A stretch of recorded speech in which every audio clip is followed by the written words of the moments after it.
예, 우리 옆에 계신 성도님들에게 한번 인사하도록 하겠습니다. 성도님은 볼수록 멋있습니다. 아름답습니다. 인사하겠습니다. 한 번 더 인사하겠습니다. 이제 알아봐서 정말 죄송합니다. 인사하겠습니다. 다시 한번 인사하겠습니다. 그래도 나 따라오려면 멀었습니다. 인사하겠습니다. 예, 저는 전주 기전여고의 교목 김호진 목사입니다. 오늘 중고등부 특성을 들으면서 정말 감동이 되었습니다. 천지창조 이후에 이렇게 찬양 잘하는 중고등 처음 봤습니다. 큰 축복 박수 한번 부탁합니다. 감사합니다.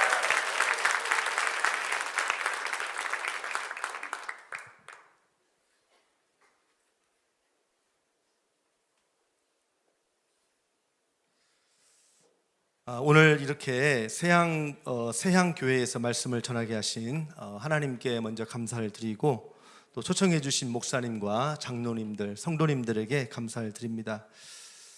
전주 세향교회는 전주시를 대표하는 교회입니다.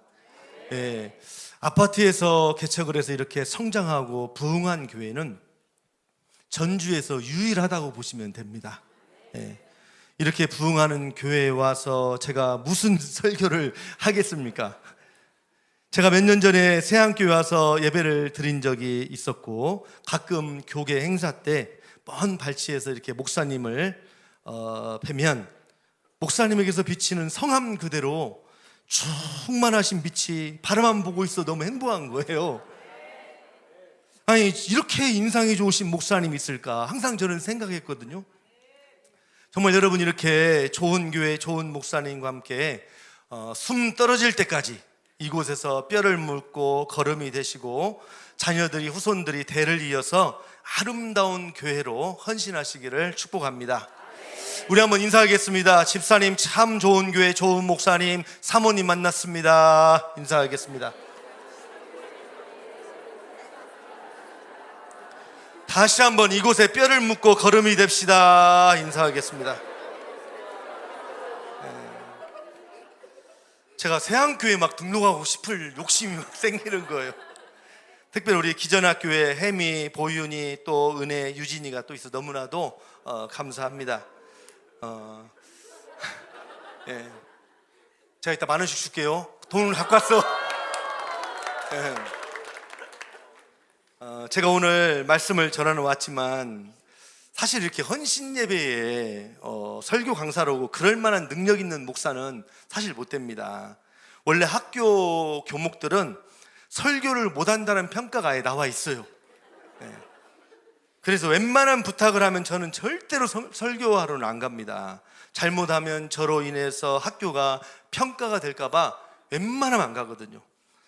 특히나 아파트에서 시작해서 이렇게 부흥한 목사님이 계신 교회에 와서 제가 무슨 설교를 하겠습니까? 여기에서는 잘해야 믿져야 본전이죠.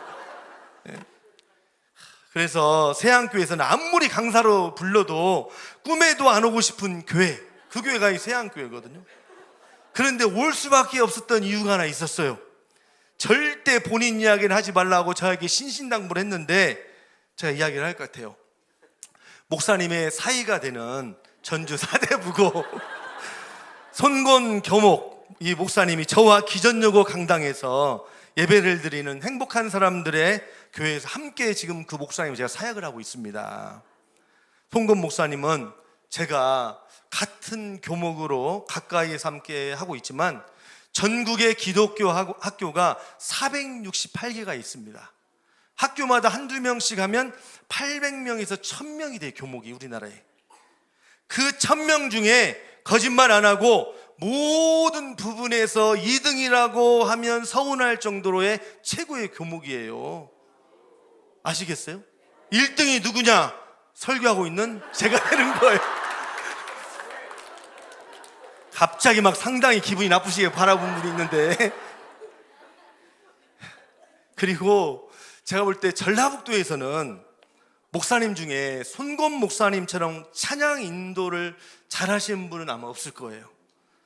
이것은 우리 교회 성도님들이 다 이야기하시는 거예요. 제가 저희 교회 한 100명 정도 등록해서 다니는데 새 가족이 오면 어떻게 오셨습니까? 물어보면 저는 목사님 설교가 너무 은혜롭고 뜨거웠습니다. 이런 말을 하실 줄 알았는데 찬양이 좋아서 왔습니다. 찬양인도 하는 목사님이 연예인 같아서 왔다는 거예요. 제가 그래서 다니면서 최대한 제 옆에 못 오거든요. 오죽 제가 보면 참 이게 손 목사님 상당히 훌륭합니다. 잘하면 제가 한 5번을 전화를 했어요. 우리 교회 와라고 해도 확실한 응답을 안 해주는 거예요.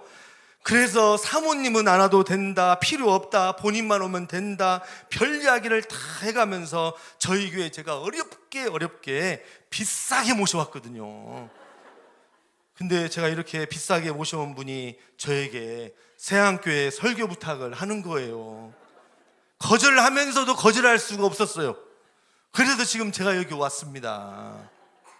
저는 오면서도 혹시나 장인어른 목사님이 손 목사, 내가 김호진 목사 설교하는 거 보니까 죽도 보통 죽을 쓰는 게 아니다, 별로다, 세양교회로 와라고 하면서 데려갈까봐 이거 상당히 고민하면서 제가 지금 왔거든요. 이 목사님 사모님에게 한번 묻고 싶습니다. 지금 설교 시작도 안 했는데요, 제가 죽을 써도 저희 교회 있으라고 하시면 설교를 시작하고, 아니면 그냥 내려가겠습니다. 그렇게 허락하시는 거죠? 예, 감사합니다. 제가 그러면 설교를 시작하겠습니다. 제가 오늘 설교를 준비하면서 청소년부 헌신 예배지만 오후 예배를 장년부와 함께 드리기 때문에 청소년들 뿐만 아니라 모든 성도님들에게 주시는 말씀을 준비를 했습니다. 아무튼 이 시간 부족한 종을 통해서 작은 것 하나라도 우리 모두에게 하나님께서 은혜 주시기를 소망합니다. 보시다시피 저는 워낙 못나서 결혼을 못할 줄 알았습니다. 근데 하나님의 은혜로 결혼을 했어요. 아들 둘에 딸 하나를 낳았어요. 저를 너무 띄엄띄엄 보시는 것 같아요. 저희 큰아들이 2011년도에 태어났어요. 올해 15살 중학교 2학년이 됐습니다. 예수병원에서 2011년도 2월 9일 오후 2시 9분에 태어났습니다. 장모님이 오셨어요. 어떻게 2월 9일 날 2시 9분에 태어날 수 있느냐고. 이구니까 너무 미가 좋다고 장모님이 하시는 말씀이 이름을 김이구로 지차는 거예요. 그래서 어머님 이름이 좀 김이구 하면 거꾸로 하면 구이김이 되고 아이들이 이구 하나로 놀릴 확률이 높습니다. 그랬더니 의미 있게 짓는 것이 중요하지 그게 뭐가 문제냐고 막 저한테 뭐라고 하시더라고. 그런데 갑자기 딱 생각이 났습니다. 어머님, 곱셈으로 하면 2구 18이 됩니다. 아이들이 이름을 18이은이라고 놀릴 확률이 너무나 많습니다. 그랬더니 누가 그렇게 부르냐는 거예요. 이름 짓는 게 너무 어려웠어요. 그래서 어머니, 아들은 제 아들인데 제가 이름을 지으면 되는 것을 그렇게까지 하시면 어떻게 합니까? 속으로만 생각하고 동사무소에 가서 김성민이라고 이름을 지은 거예요. 지금 그 아들이 중학교 2학년이거든요. 키가 중학교 2학년인데 187이에요. 아이를 낳으려면 예수병원 가서 낳으세요. 신발이 315mm예요. 신발 가게에 신발이 안 나오는 거예요. 이태원에 미국 사람들이 사는 데 가서 살라는 거예요. 지금 어렵게 인터넷에서 하나씩 사고 있습니다. 어제 병원에 갔다 왔는데 의사 선생님이 아직도 성장판이 열려 있다는 거예요. 저는 아들이 밥을 많이 먹으면 야 임마 더 크면 어떨 거야 하려고 그래. 그만 먹어. 숟가락 놔 그러거든요. 저랑 같이 이렇게 걷다 보면 제 어깨에 딱 팔을 올려요. 야, 팔 안 내려? 그러면 키도 적은 분이 집에서 나를 자꾸 괴롭히니까 그렇죠. 참. 아무튼 큰아들이 그렇게 있고 둘째는 지금 12살 초등학교 5학년인데요 말을 진짜 잘해요. 웬만하면 입을 쉬지 않아요. 집에서도 가정예배를 드리면서 제가 기도를 시키거든요. 그러면 어떤 때는 기도를 목사가 해야지 앵간치 시켜 먹으세요.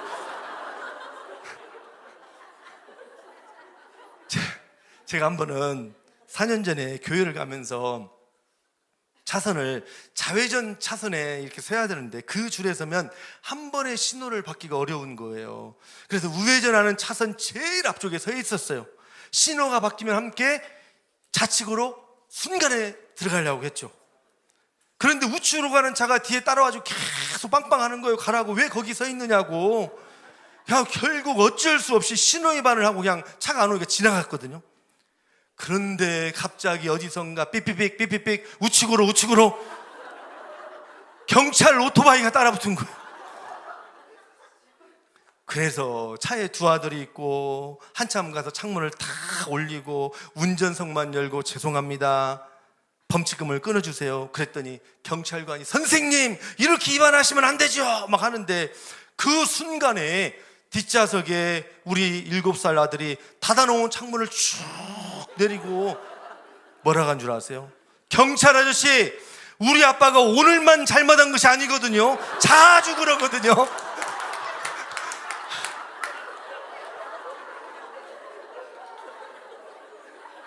그러고 뭐라고 한 줄 아십니까? 저희들이요, 말 안 듣는다고 집에서는요 매로 때리기까지 합니다. 감옥으로 잡아 좀 가세요. 성질이 개떡 같거든요. 제가 이런 아들을 키우고 있습니다. 결국 경찰이 웃어버리고 딱지 안 끊고 그냥 갔어요. 이 둘째는 말을 잘하다 보니까 형과 싸우다가도 마음에 안 들면 엄마에게 막 가서 울면서 말합니다. 엄마, 형 좀 제발 뱃속에 다시 넣어버리세요. 나보다 늦게 태어나게 해주세요. 셋째 딸 하나가 있는데 그 딸은 소민인데 9살이에요 지금. 우리 집에서 저를 가장 많이 닮았어요. 제 얼굴에 머리카락만 길거든요. 딸이 얼마나 예쁜지 몰라요. 아무튼 딸이 없는 분들은 인생의 행복을 말하지 마십시오. 그런데 초등학교 2학년이 되니까 조금씩 달라지는 거예요. 지난 2주 전에 딸이 토요일 밤에 새벽 1시가 되었는데도 잠을 안 자고 막 엄마하고 계속 이야기를 하는 거예요. 소민아, 내일이 주일인데 그렇게 하면 교회도 지각하고 일찍 자야 뼈도 튼튼해지고 키도 크고 건강하지. 어린이는 적어도 9시만 10시면 무조건 자야 돼.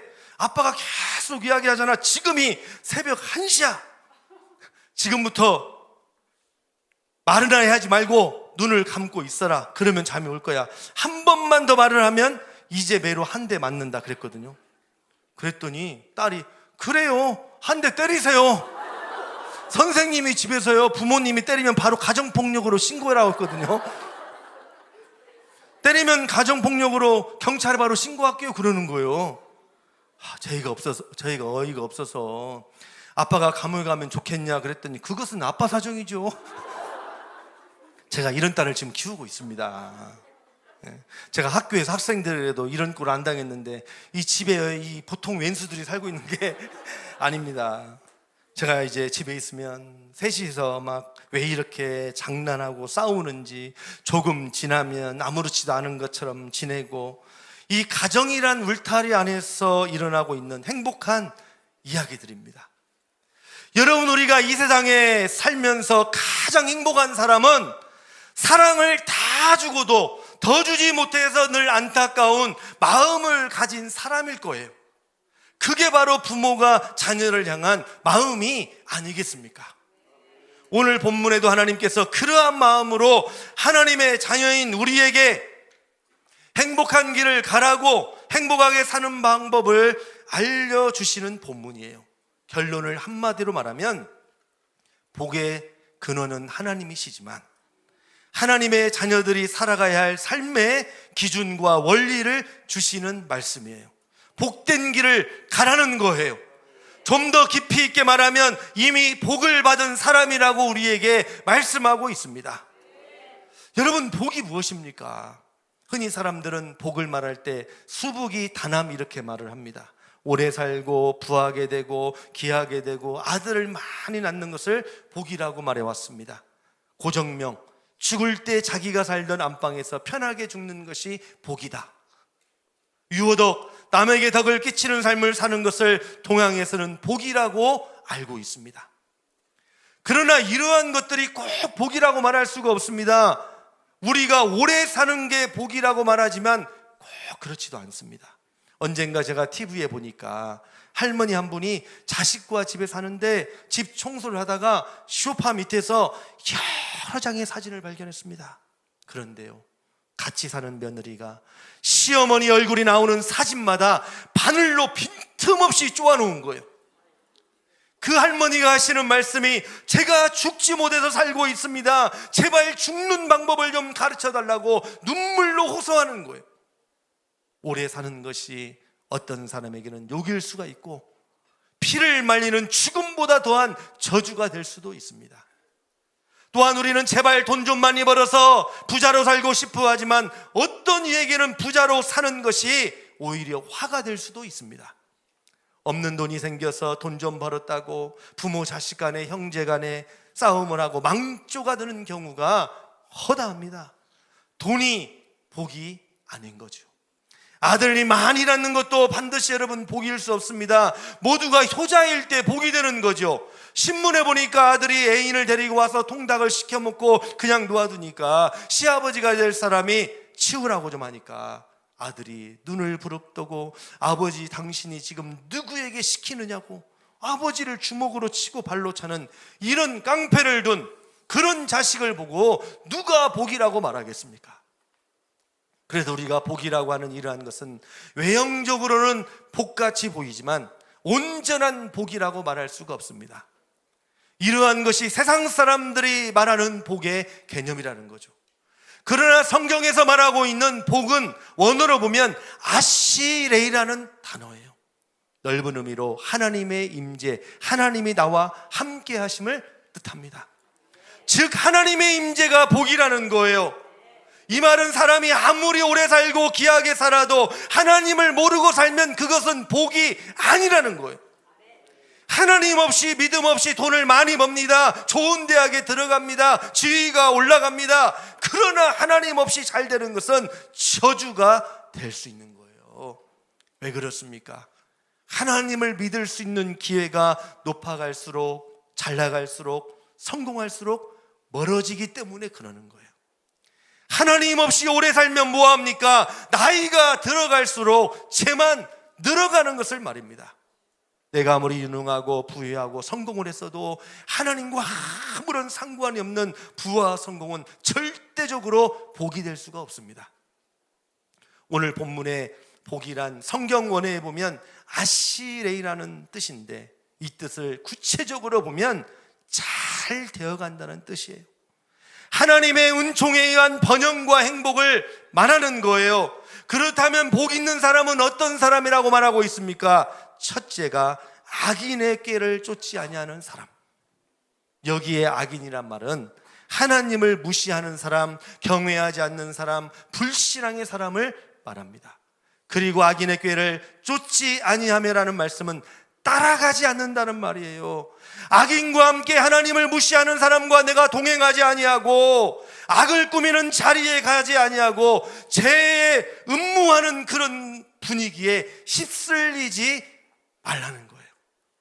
이 말씀은 내가 누구와 함께 사귀느냐에 따라서 내 인생이 결정된다는 거예요. 금묵자흑이에요. 먹을 가까이 하면 먹물이 튀기고 당연히 검어질 수밖에 없습니다. 정말 좋은 믿음의 사람을 만나야 되고 좋은 이웃을 사귀어야 됩니다. 또한 내가 그러한 사람이 되어야 돼요. 우리가 친구를 만나도 입만 열면 비난하기 바쁘고 짜증내고 원망하고 불평하고 교만한 사람, 줄여서 원불교, 그런 신자, 매사가 아주 부정적인 사고를 가진 그런 사람들이 있어요. 저 친구를 만나면, 그 사람을 만나면 믿음이 떨어집니다. 그 친구를 만나면 예배드리고 싶지 않습니다. 그렇다면 그런 사람에게서 빨리 떠나세요.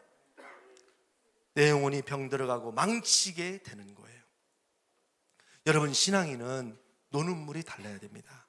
저는요, 장로님, 권사님, 집사님 만나면 전도하고 싶어집니다. 기도하고 싶습니다. 봉사하고 싶습니다. 친구야, 선생님, 저 죽고 싶었는데요. 선생님 만나고 소망이 생겼습니다. 힘이 납니다. 열심히 살고 싶습니다. 이렇게 영혼에 유익이 주는 사람이 되고 그런 사람을 만나시라는 거예요. 영적인 분위기를 만들어주는, 유익을 주는 사람을 만나시고 내가 그런 사람이 되라는 거예요. 복 있는 사람은 악인의 꾀를 쫓지 아니하며, 너무나도 귀중한 말씀입니다. 두 번째로 복 있는 사람은 죄인의 길에 서지 아니한다, 이렇게 말하고 있습니다. 제가 처음으로 여자에게 프로포즈를 받아본 적이 있습니다. 눈도 크고 키도 크고 다리도 길고 정말 예쁘고 아름다운 여인인데, 그 여인이 제가 얼마나 마음에 들었는지 그 여자분에게 한없이 제가 유혹을 받은 적이 있습니다. 그때가 군대를 입대하고 군종은 군대 교회의 전도사잖아요. 군종으로 일을 보기 위해서 경기도 파주에서 나와서 서울 영등포역에 내리게 되었습니다.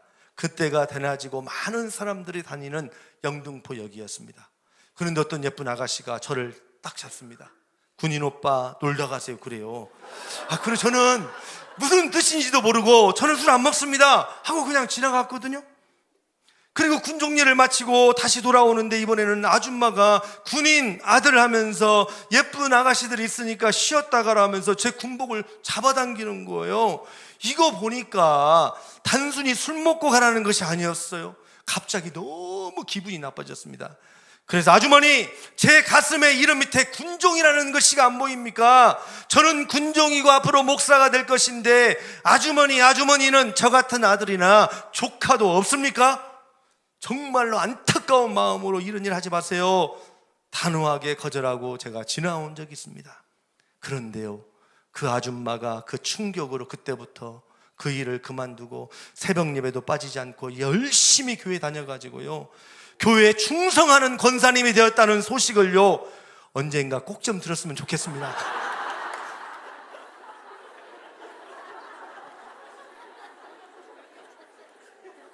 여러분, 우리는 제된 길이라면, 신앙의 길이 아니라면 단호하게 NO! 아니요라고 할 수 있어야 되는 거예요. 여러분, 죄인의 길에 선다는 것은 망설인다는 거예요. 갈까 말까, 먹을까 말까, 음란한 곳을 가느냐 마느냐, 망설이긴 뭘 망설여요. 잘못된 길인 줄 알았다면 단호하게 끌어야지 무엇을 망설이고 있습니까? 이러한 미온적인 자세가 불행의 삶으로 떨어지는 거예요. 우리는 죄가 되는 길이라면 단호하게 망설이지 말고, 신앙의 길이 아니라면 단호하게 끊어야 됩니다. 음란한 것을 좋아하고 악을 꾀하는 그런 친구는, 이웃은 만날 필요가 없습니다. 나를 죽이는 독초예요. 속담에도 여러분, 죄 많은 사람 옆에 있으면 벼락 맞아 죽는다는 속담이 있어요. 옆 사람 한번 보세요. 혹시나 자리 옮겨야 되나? 여러분 보세요. 죄의 길이란 검은 먹구름이다, 이런 말을 하는 거예요. 지금은 괜찮아 보여도 비가 쏟아집니다. 죄의 길이란 달팽이 짓과 같다는 거예요. 들어갈수록 커집니다. 죄의 길이란 마약과 같은 거예요. 습관이 되면 끊기가 어려운 거예요. 데살로니가전서 5장 21절에 보세요. 범사에 하려 좋은 것을 취하고 모든 것을 테스트해서 좋은 것은 꽉 잡고 악한 것은 어떤 모양이라도 버려라, 피하라는 거예요. 우리의 삶 가운데 버려야 될 것들이 있다면 하나하나 여러분 점검해 보세요. 친구도 마찬가지예요. 그래서 악이 떨어오면 가감하게 버리고 좋은 것들을, 선한 것들을 꽉 붙잡으세요. 우리는 신앙의 길이 아니라면 단호하게 거부할 수 있는 담대한 믿음으로, 복 있는 사람으로 살아가시기를 축원합니다. 세 번째는, 복 있는 사람은 오만한 자리에 앉지 아니한다 말하고 있습니다. 오만이란 뜻은 교만하거나 남을 얕잡아 보거나 비웃지 않는다는 말이에요. 내가 좀 공부 좀 잘하고 인물이 있고 실력이 있고 집안 배경이 좋고 뭔가 좀 가졌다고 높아졌다고 해서 우쭐대거나 남이 좀 약하다고 해서 천하게 여기거나 무시하지 않는 사람이 바로 복 있는 사람이라는 거예요. 교회는 여러분 신앙의 가치를 인정받는 곳이지, 공부를 좀 잘한다고 배경이, 실력이, 지위가, 돈이, 직업이 좋아서 인정받는 것이 아니에요. 어느 누구나 어린아이부터 노인까지 남자건 여자건 가난하건 부하건 이혼자건 고하건 지위가 있건 없건 거지라도 건강한 사람부터 병든 사람까지 죽음을 앞에 두는 자일지라도 어느 누구나 주의 이름을 부르는 자는 구원을 얻는 믿음의 가치를 인정하는 곳이 바로 교회예요.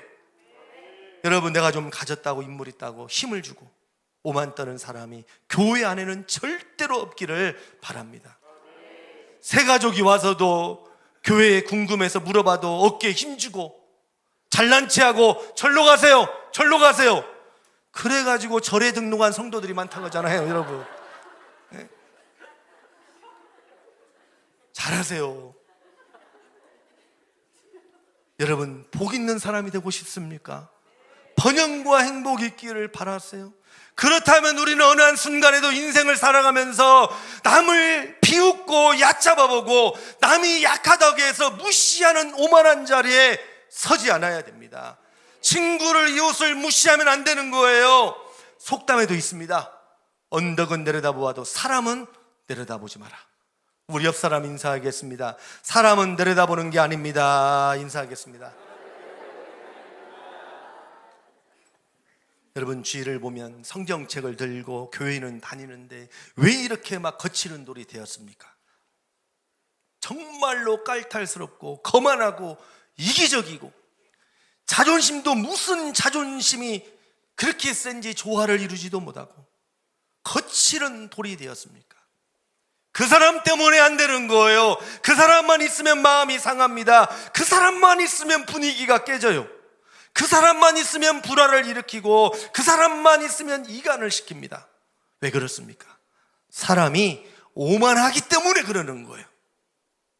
여러분, 오만한 사람이 되지도 마시고 그 자리에 앉아서 함께 즐거워하는 일도 절대 없기를 바랍니다. 한 걸음 더 나가서 복된 사람이 어떤 사람입니까? 복 있는 사람은 여호와의 율법을 즐거워하는 사람이에요. 여기서 여호와의 율법이란 성경을 말합니다. 즐거워한다는 것은 항상 가까이 한다는 거예요. 하나님의 말씀을 가까이 하고 듣는 것을 즐거워하고 교회를 사랑하는 사람을 말하는 거예요. 누가복음 11장 28절에 보면 하나님의 말씀을 듣고 지키는 자가 복이 있다. 요한계시록 1장 3절에도 말씀을 읽는 자와 듣는 자들 가운데 기록한 것을 지키는 자들이 복이 있다고 말하고 있습니다. 여러분, 우리가 하나님의 말씀을 지키기가 어렵습니까? 우리가 여러분 10계명을 한번 생각해 보세요. 지키기가 쉽습니까? 어렵습니까? 사실 10계명처럼 지키기 쉬운 것이 없어요. 반대로 한번 여러분 생각해 보세요. 나 외에 다른 신을 섬기지 말라. 사실 이거 얼마나 간단하고 좋습니까? 하나님 한 분만 섬기면 되는 거예요. 만약에 하늘에 있는 것이나 땅에 있는 것이나 물속에 있는 모든 것들을 찾아서 일일이 다 형상을 만들어서 섬기라고 한번 해보세요. 이거 보통 문제입니까? 네? 나 외에 다른 신을 섬기지 말라.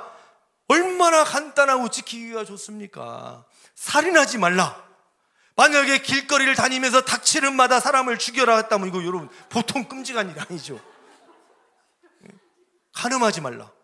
자기 부부 외에는 다른 남편과 아내와 하나가 되면 안 된다. 바람 피우지 말라는 거예요. 바람 피우면 집에 원자 폭탄을 가지고 사는 거예요. 자기 남편만 부인만 바라보고 살아라. 가정을 소중하게 지켜라. 얼마나 간단하고 좋습니까? 남의 것을 도둑질하지 말라. 도둑질 안 하면 됩니다. 도둑질 하라고 했다고 한번 생각해 보세요. 밤마다 남의 집 베란다 타고 남의 집 털고 다닌다고 생각해 보세요. 떨어지면 죽는 거에 뭔 스릴이 느껴지겠어요? 이웃의 것을 탐내지 말라. 만약에 남의 집 가서 식사 대접 받는 것도 고마운데 나올 때 그 집에서 가장 귀하게 여기는 것 눈으로 꼭 찍어 놓았다가 몰래 주머니에 넣고 가지고 나온다고 생각해 보세요. 여러분, 모든 것이 생각의 문제이지 생각만 바뀌면 신앙인답게 말씀으로 사는 게 어렵지 않습니다. 게으르고 나태하고 빗나가고 싶고 타락하고 싶은 못된 마음이 있어서 그러는 거예요. 말씀을 지키는 거 어렵게 생각하지 마시고 말씀을 읽고 듣고 지키는 자가 복 있는 사람인 줄 믿으시기를 바랍니다. 여호와의 말씀을 즐거워하며 묵상하는 사람이 바로 복 있는 사람이에요. 여러분, 신문에 자주 이런 글이 나옵니다. 제주 산간의 들깨 2천여 마리 서식, 최상위 포식자로 군림. 제주도에 가면 집 나간 야생화된 들깨들이 3, 4마리씩 다니면서 닭은 물론이고 노루를 잡아먹고 소도 잡아먹고 사람에게 위협을 주고 있습니다. 도민들이 불안해합니다. 전문가들이 말합니다. 이 들깨들이요, 집에서 잘 기를 때는 너무너무 순한데 집을 나가서 들깨가 되면 강팍해진다는 거예요. 주인을 잃어버린 개는 강팍하게 된다는 거예요. 그렇습니다. 여러분, 우리 학생들도 잘 들으세요.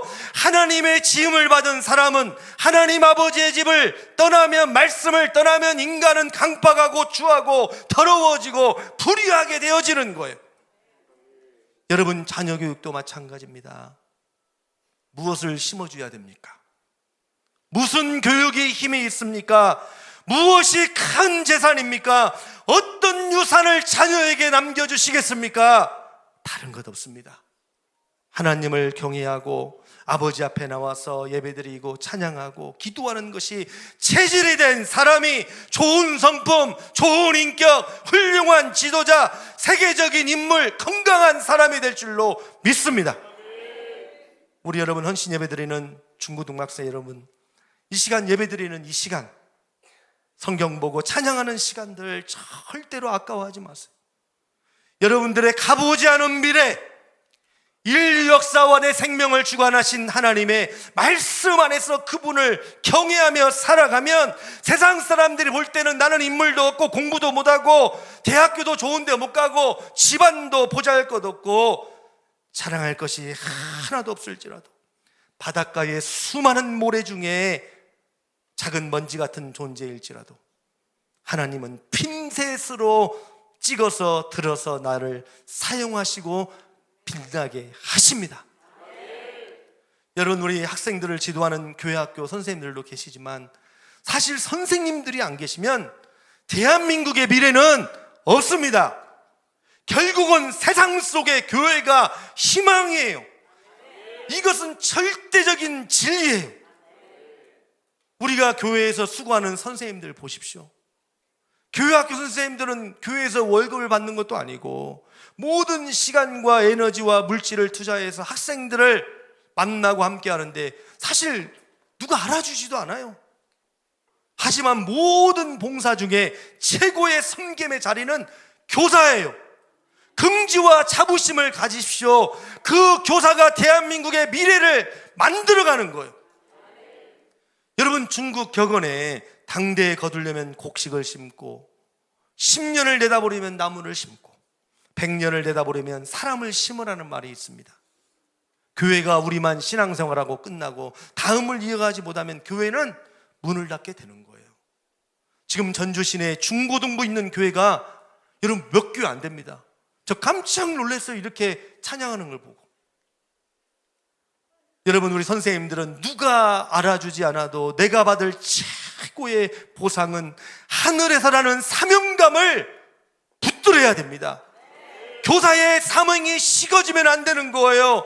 내 삶의 주인이신 하나님의 시선에 고정되어서 작은 나로 인하여 이 땅 가운데 다음 세대가 세워지고 하나님의 나라가 이루어진다면 이보다 더한 기쁨과 이보다 더한 사역이 세상에 어디 있겠습니까?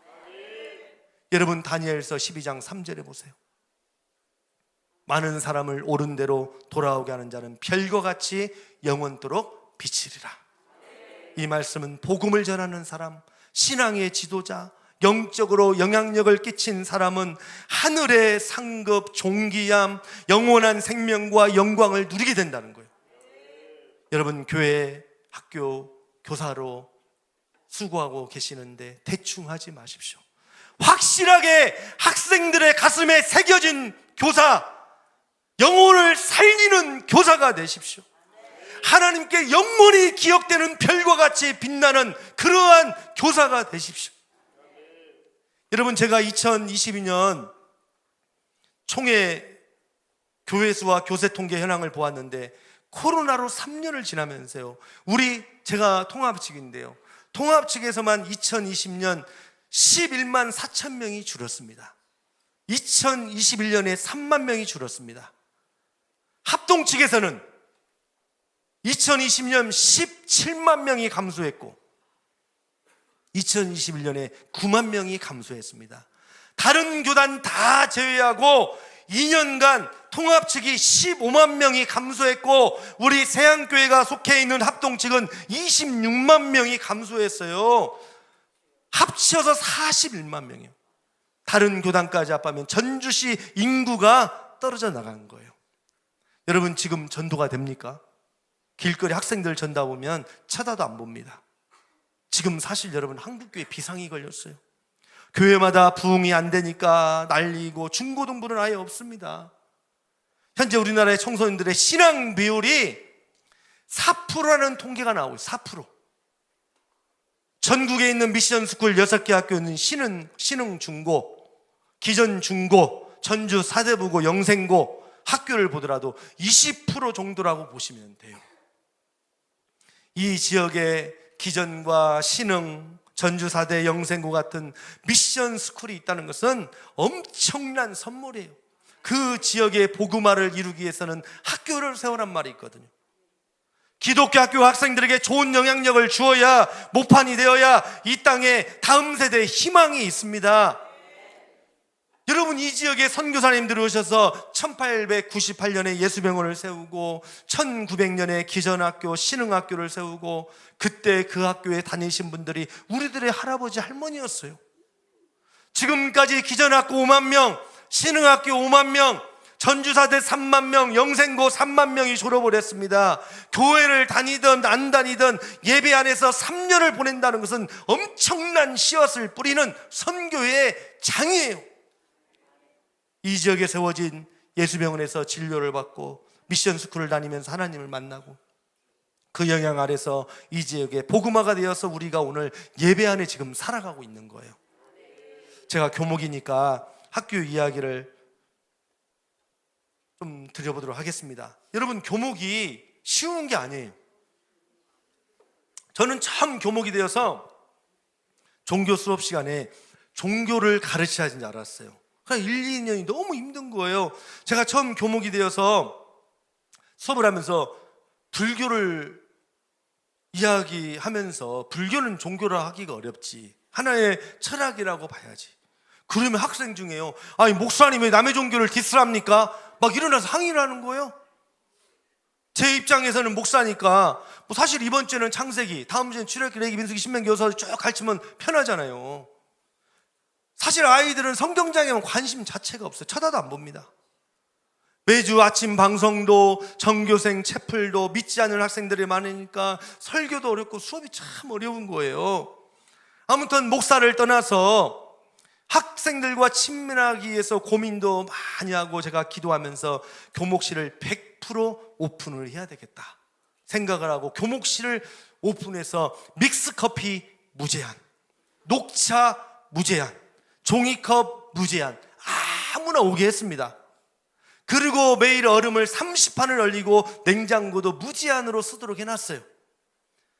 제 책상 서랍에는 여기 오니까 머리핀, 뭐 실핀, 똑딱이, 고무줄 제가 많이 사놨거든요. 아무나 열어서 쓰도록 했습니다. 손톱깎이도 세 세트를 제가 가져다 놓고 프린트도 마음대로 쓰게 했거든요.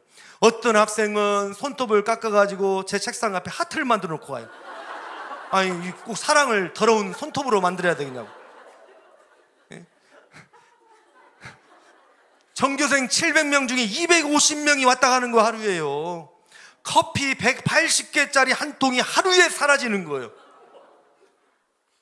제가 믿지 않는 학생들에게 좋은 이미지를 심는 것도 중요하지만 또 교목으로서 가르쳐야 될 게 있잖아요.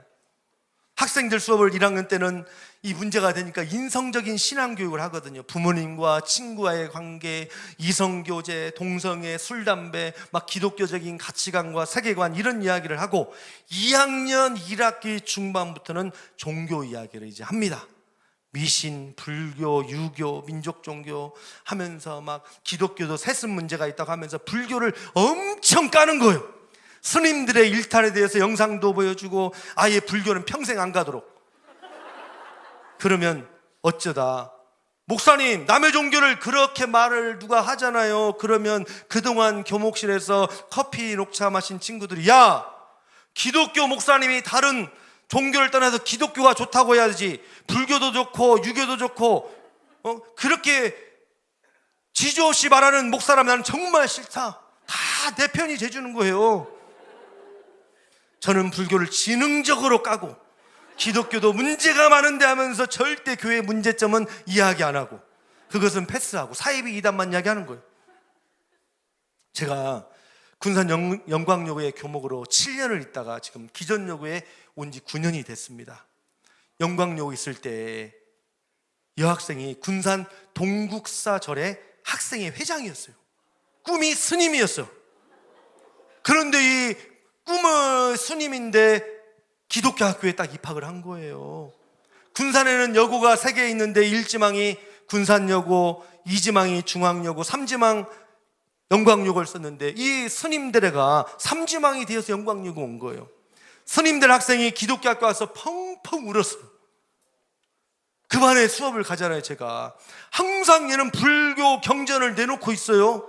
그리고 계속 반야심경을 막 중얼중얼 막 외우고 있어요.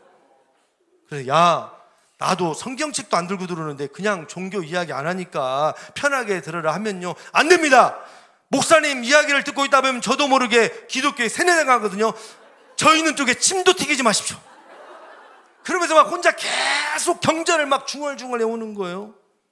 또 그 짝꿍은 천주교 다닌다고 제가 수업에 들어가면 항상 천주교 미사포를 쓰고 있어요. 야, 미사포를 걷어라. 제가 맨날 미사포라고 불렀거든요. 제가 그러면 또 이런 아이들에게 또 잘할 수밖에 없잖아요. 엄청 잘해주거든요. 3년이 지나고 어떻게 된 줄 아세요? 아무튼 기독교 학교라고 아침마다 방송 예배가 있죠. 일주일에 수업을 1시간씩 들어가죠. 매주 전교생 예배가 강당에서 있죠. 꿈이 스님인 학생이 3년이 지나니까 예배 시간에 자기만 헌금을 걷어가지고 오더라고요. 스님 안 되고 부산 해양대를 갔어요. 제 입장에서는 대학교에 가서 남자친구도 만나보고 예쁜 원피스도 입고 꽃구경도 가고 평범한 가정을 이루고 살면 좋지요. 예? 평생 오단벌로 평생을 살면 되겠어요? 아마 동국사 스님은 열받았을 거예요. 이 미사포는 충북대 국문과를 갔는데 제가 십계명 책을 낼 때 이 교정을 얘가 다 봐줬어요. 저하고 친해져서 학교 제일 먼저 와서 교목실에 와서 항상 차를 마시고 올라가거든요. 교목실 테이블에 그 유리 밑에 성경 구절을 일주일에 한 번씩 매직 글씨를 잘 써서 아이들이 볼 수 있도록 바꿔놓고 가요. 예? 저는 사실 고등학교에서요, 커피로 성공한 목사가 됐어요. 저는 커피를 사랑하고 커피를 존경하고 커피를 동경하고 제 몸에는 커피가 흐르고 있거든요. 사실 제가 이 기전에서는 커피는 사실은 안 주고 녹차만 주고 있거든요. 제가 교목하면서 가장 고맙고 존경한 분은 믹스커피 회장이에요. 진짜로 웬만하면 뭐 카누고 별난 커피 저는 안 먹어요. 처음부터 끝까지 오직 맥심, 오직 예수, 이 2개를 가지고 살아요. 여러분, 교목실은 이게 오면 목사 혼자 쓰는 공간이거든요. 제가 교목실을 100% 오픈을 하다 보니까 교목실에 막 어떤 때는 난립니다. 소파에 누워있고 냉장고 얼음 먹고 얼음판을 막 다 펼쳐놓고 커피를 바닥에 엎질러 놓고 그냥 가는 일들이 허다합니다. 제가 하나님, 저에게 사람 꼴을 좀 볼 수 있는 바다 같은 넓은 마음을, 넉넉한 마음을 주세요. 이걸 내가 얼마나 기도했는지 몰라요. 열받잖아요, 그렇게 공부하면. 그런데 모든 것이 어느 순간에 영혼으로 보니까 난리를 치고 가더라도 그게 다 예쁘게 보이는 거예요. 또 한편 미래에 10년, 20년 뒤에 교회에 다닐 고객으로 생각하니까 교목시계 물을 엎어려 놓고 난리를 치고 가도 미래의 고객으로 보니까 너무 예쁘게 보이는 거예요. 예, 교목실에 와서 뭐 소파에 누워있고 별 난리를 치고 가도 좋은 거예요. 초월했습니다. 저는 학생들에게 기독교 학교 오니까 목사님도 좋고 교목실도 좋고 예배도 괜찮다는 이미지를 열심히 심어가고 있습니다. 지금은 안 다녀도 10년, 20년 뒤에 그때 교회에 나가면 그게 열매를 맺는 거잖아요. 이것이 학교 교목뿐만 아니라 교회 학교 교사의 자리라는 거예요. 이런 마음으로 학생들을 대해야 한국교회가 희망이 있는 거예요. 한국교회의 미래가 소망이 있는 거예요. 제가 영광역에 6년 있다가 중학교에 교목 TO가 안 나오니까 고등학교에 한 명을 받기 위해서 중학교로 제가 가서 1년 내려갔습니다. 중학교는 남녀공학인데 중학교도 교목실을 오픈해 놓으니까 남학생들이 막 많이 오는 거예요. 그러면 저하고 야 그냥 친구처럼 반말하고 지내자 이런 학생들이 많이 오는 거예요. 제가 뭐라고 했을 것 같아요? 야 임마 정신 차려, 나는 선생이고 너는 학생이야. 그렇게 한 번도 하지 않았습니다. 그래 그냥 교목실에 오면 친구처럼 야자 타임 하자. 그래도 이렇게 그냥 편하게 지낸 친구들이 많았어요. 그중에 한 남학생이 있는데 2학년 꼴등이거든요. 다른 친구들과 어울리지를 잘 못하니까 점심도 그냥 이제 굶는 거예요. 제가 꼭 교목실 오게 해서 급식실에 데리고 가서 점심을 이제 이렇게 같이들 먹었거든요. 그리고 학교 수업 끝나고 비가 올 때는 집까지 제가 싹 실어다 줬어요. 집에 가면 엄마가 어떻게 왔냐고 물으면 학교에 목사님이 선생님이 실어다 줬다고. 야 어떻게 너같이 막 전교 꼴등을 목사님이 실어다 주냐. 믿지를 않는다는 거예요. 목사님 제 말이 거짓말이 아니라는 것을 엄마에게 전화 한 통만 해주라는 거예요. 제가요 공부도 잘 못하고 친구도 없고 자존감 넘는 그 학생이 교목실에 제가 그 학생이 제 열쇠를 다 주었어요. 아무 때나 와서 네 마음대로 써라. 컴퓨터고 책상 서랍이고 옷장이고 다 네 마음대로 열어보고 네 마음대로 해라. 필요한 거 있으면 마음대로 쓰고 가져갈 거 있으면 가져가라. 그렇게 했거든요. 수업이 끝나면 저보다 먼저 와야가 소파에 딱 앉아있어요. 야 김 목사 커피 한 잔 타. 그러거든요. 제가 또 커피도 타주고. 아니 정말 친구처럼 지냈다니까요. 그런데 그 학생 엄마가 한 번은 저희 집 아파트에 비싼 복숭아를 사가지고 집 앞까지 찾아온 거예요. 아니 어머니 이런 것을 사오면 안 됩니다. 선생님 이런 거 받으면 안 됩니다. 하지만 맛있게 먹겠습니다. 잘 받았죠. 가지고 가라고 할 수는 없잖아요. 어머니가 저에게 목사님 못난 내 아들 정말 인격적으로 잘해줘서 감사합니다. 제 아들이 집에 와서도 목사님 이야기만 하고 그 가기 싫은 학교 재밌어하고 학교에서 점심을 먹었냐고 물어보면 왕따를 당하니까 거의 굶고 오는 아들이 목사님과 같이 먹었다고 정말 감사합니다. 우리 아들 인격적으로 사람답게 대해주셔서 정말 감사합니다.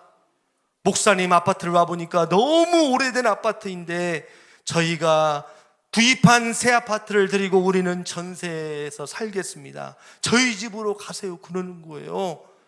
풍경채 그때 조춘동에 새로 생긴 아파트였거든요. 목사님 개인적으로 노트북이든 뭐든지 필요하면 말씀하십시오. 제 목숨도 원하시면 드리고 싶은 마음입니다. 여러분 이런 말 아무나 듣는 거 아니에요. 제가 그 학생을 다음날 불렀어요. 야 니네 집 아파트 얼마냐? 물어봤더니 2억 9천인데요 그러더라고. 제가 참 그 엄마가 저희 집 아파트 드리겠습니다 그때 아멘을 했어야 되는데 아멘 한번 놓쳐서 2억 9천이 날아간 거예요. 여러분 아멘을 잘하세요. 그렇습니다. 저는 저의 자리에서 교목으로서 그 어떤 학생이라도 공부가 전혀 안 되고 바보 같은 학생이 있다 할지라도 정말 인격적으로 대하고 모든 학생들에게 더 좋은 목사로 하나님의 사랑을 만나게 하고 싶은 것이 제 꿈이고 교목을 마칠 때까지 사명이고 비전으로 알고 저는 은퇴할 거예요. 여러분 전도가 선교가 쉬운 게 아니에요. 우리 여기에 모든 성도님들과 특별히 모든 교사들이 돈을 지불하고 시간을 지불하고 마음을 지불해야 되는 거예요. 말씀으로 가르치고 기도로 함께하는 것이 때로는 힘들어도 내가 믿음으로 지도하는 이들이 이 민족의 희망이고 세계를 향한 등불이 된다는 것을 기억하시고 하늘 영광 바라보면서 사명을 잘 감당할 수야 되는 거예요. 여러분, 저도 교목으로서 우리 송건 목사님과 또 전주의 다른 교목들 네 분과 함께 열심히 노력할 겁니다. 여러분, 학교는 전도하지 않아도 해마다 250명씩 신입생이 올라와요. 새 가족이 올라온단 말이에요. 새 가족이. 신흥 중고, 기전 중고, 영생고, 전주 사대부고 6개 학교에 해마다 1000명씩 새 신자가 올라와요. 엄청난 일입니다. 이 지역의 믿음의 다음 세대를 만들어가는 교목들에게 사실은 지역 교회들이 커피도 사주고 밥도 사주고 잘해야 됩니다. 그런데 정말 지역교회 목사님들이 다음 세대를 위해서 수고하는 교목들에게 밥 사줘가지고 밥 얻어먹은 기억이 별로 없어요. 아무튼 세양교회는 여기에 대해서는 밥 안 사줘도 되고 열애예요. 왜냐? 세양교회는 전주 사대부고 손권 목사님이 세양교회 모든 성도님들의 사이가 되니까 이 지역에 충분히 다음 세대 선교를 세양교회를 대신해서 지금 잘하고 있거든요. 밥 사주지 마시고 손권 목사님에게만 잘하시면 됩니다. 여러분, 결론입니다. 이 시간 우리 중고등부 모든 학생들과 교사들과 모든 성도님들에게 주시는 말씀이에요. 야고보서 1장 17절 말씀을 보면 온갖 좋은 은사와 온전한 선물이 다 이로부터 빛들의 아버지께로부터 내려온다라고 말씀하고 있습니다. 천지 만물을 창조하신 하나님을 잘 믿고 경외하고 살면 평생 동안 하나님이 모든 삶을 인도해 주시고 이 땅에 살아가면서 좋은 모든 것들을 하나님이 내려주시고 공급해 주신다는 거예요. 잠언서 14장 27절에 여호와를 경외하는 것이 생명의 샘이라 사망의 그물에서 벗어나게 하느니라. 잠언 22장 4절에도 보면 겸손과 여호와를 경외함의 보응은 재물과 영광과 생명이니라. 하나님을 경외하면 재물도 따라오고 영광도 따라오고 생명도 따라오는 거예요. 하나님을 경외할 때 지식도 오고 지혜도 오고 구원도 오고 가정의 평안함도 주어지는 거예요. 여러분, 오늘 내 힘으로 살아가는 것 같지만 아니에요. 모든 일에 하나님이 도와주셔야 잘 되는 거예요. 사람이 땅에 살아가면서 최고의 선택은 나를 이 땅에 보내주신 하나님을 잘 믿고 예배하고 하나님의 도움을 받고 사는 거예요. 교회에 다니고 예배드리는 것은 이 세상에서 가장 잘하는 거예요. 여러분, 장래에 대해서 두려워하지 마십시오. 걱정하지 마십시오. 염려하지 마십시오. 예배 안에 살아가는 우리 청소년들의 미래, 자녀들의 미래 하나님께서 반드시 책임져 주시고 복되게 하실 줄로 믿습니다. 복 있는 사람이 누구예요? 그 사람은 바로 악인의 꾀를 좇지 아니하는 사람, 그 사람은 바로 죄인의 길에 서지 아니하는 사람, 그 사람은 바로 오만한 자리에 앉지 아니하는 사람이에요. 복 있는 사람이 누구입니까? 여호와의 율법을 즐거워하며 하나님 말씀 공부하는 것이 즐겁고 묵상하고 찬송하고 예배하는 것이 즐겁고 깨닫는 것이 즐겁고 바르게 살고 질서 있게 살려고 노력하고 선하게 살려고 하고 하나님의 말씀을 준행하며 살아가는 것이 즐거운 사람, 이 사람이 바로 복 있는 사람이에요. 오늘 우리 모든 삶이 어렵다고 하지만 앞으로 여러분 살아가면서 여러 가지 어려움이 나에게 몰려올지라도 하나님의 시냇가의 예배의 자리에 여호와의 말씀을 즐거워하고 묵상하는 말씀에 심겨진 사람은 인생이 더워도 힘들어도 가물어도 악한 세상에 산다고 해도 걱정할 필요가 없습니다. 포도나무에 가지가 잘 붙어 있기만 하면 저절로 포도가 향기를 내면서 성장합니다. 말씀 안에 있으면 포도송이가 열리듯이 여러분의 인생에 이러한 열매들이 주렁주렁 열리게 될 것입니다. 오늘 중고등부뿐만 아니라 우리 모두가 복 있는 사람으로 하나님의 시냇가에 심겨진 나무가 되어서 하나님께 내 생애 최고의 영광을 올려드리는 복된 생애가 되시기를 축원합니다. 기도하겠습니다. 하나님 아버지, 오늘 중고동부 헌신예배로 드리게 되었습니다. 중고동부와 모든 성도들의 가정마다 하나님의 은혜로 번영하고 행복하고 잘 되어가는 복된 생애로, 복의 근원으로 살아가는 내 생에 간증이 되고 영광을 올려드리는 행복한 사람들 되게 하여 주옵소서. 주님, 저희들 하나님의 생명 시냇가에 심겨온 나무가 되게 하여 주옵소서. 주님, 저희 중고등부 학생들의 학교 생활과 공부하는 모든 과정들, 앞으로 살아가게 될 가보지 않은 미래들 가운데 걱정과 근심이 없는, 메마름이 없는 생애가 되게 하시고, 언제나 하나님이 함께 하시는 복 있는 생애로 하늘의 열매가 삶 가운데 풍성하게 하여 주옵소서. 특별히 이 지역에 세우신 세양교회로 인하여 이 지역에 다음 세대를 세우는 복음의 기지가 되게 하시고 생명의 땅이 되고 거룩한 땅이 되게 하여 주옵소서. 예수님의 이름으로 기도드리옵나이다. 아멘.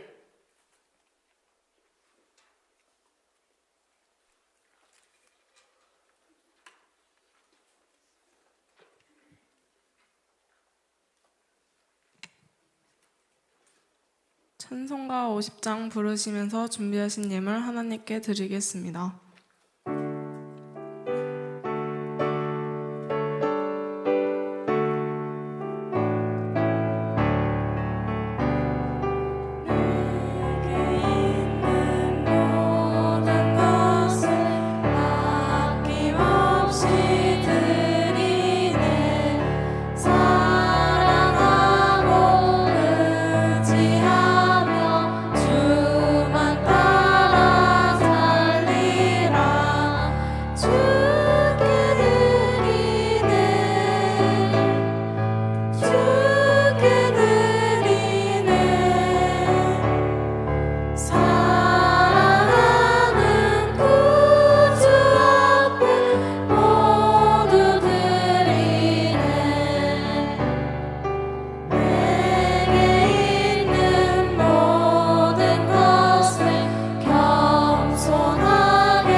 김우진 목사님 기도해 주시고 축도하심으로 중고등부 헌신 예배를 마치겠습니다.